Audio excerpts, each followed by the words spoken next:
উপমহাদেশের প্রথম নারী নওয়াব ও নারী জাগরণের অগ্রদূত ফয়জুন্নেসা চৌধুরানীর ১২২তম মৃত্যুবার্ষিকী কুমিল্লায় যথাযোগ্য মর্যাদায় পালিত হয়েছে। কুমিল্লা নবাব ফয়জুন্নেসা সরকারি বালিকা উচ্চ বিদ্যালয়ে সকালেই র্যালি, পুরস্কার বিতরণ, মিলাদ মাহফিল ও আলোচনা অনুষ্ঠান অনুষ্ঠিত হয়।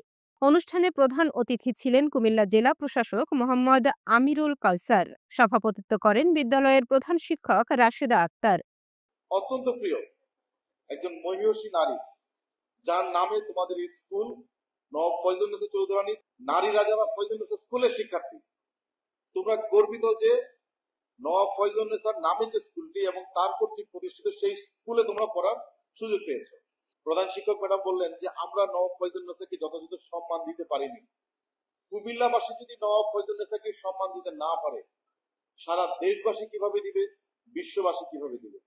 আমরা আসলে অনেক কথা বলি বলার জন্য, কিন্তু আমরা কতটা বিশ্বাস করি আমরা যা বলছি, আমরা যা বলছি তা কতটা বাস্তবায়ন করি? আজকে আমরা নবাব ফয়জুন্নেসার জীবনী নিয়ে কথা বলছি। তার জীবনের কিছু উল্লেখযোগ্য দিক নিয়ে যদি আমি কথা বলি, সর্বপ্রথম যে বিষয়টা আসে, তিনি অত্যন্ত সাহসী এবং দূরদর্শী নারী ছিলেন। অনেক গুণাবলীর মধ্যে দুটো গুণাবলীকে আমি সামনে রাখতে চাই। কারণ তিনি জন্মগ্রহণ করেছেন 1834 সালে, আজ থেকে 150 বছর আগে, 200 বছরের কাছাকাছি হয়ে গিয়েছে। তখন তিনি যে সাহসিকতা এবং দূরদর্শিতা দেখিয়েছেন, আজকে আমরা এই 2025 সালে নারী কেন, পুরুষরা কি সেই দূরদর্শিতা এবং সেই সাহস দেখাতে পারছে কিনা? কেন তাকে নওয়াব বলা হবে? এটার আবার জেন্ডার নিয়েও কথা আসছে যে নওয়াব হবে পুরুষরা, নারীরা কেন নওয়াব হবে? তাহলে তিনি যখন যে সময়ে নারীদের অধিকার নিয়ে কথা বলেছেন, যে সময়ে তিনি নারী শিক্ষা নিয়ে কথা বলেছেন, ওই সময় শুধু নারী না, গোটা এই অঞ্চল অন্ধকারে নিমজ্জিত ছিল বলা যায়। এই অন্ধকারে নিমজ্জিত একটা সমাজ থেকে তিনি মাথা তুলে দাঁড়িয়ে নারীদের জন্য তার অবস্থান থেকে যতটুকু করার ছিল ততটুকু তিনি করেছেন।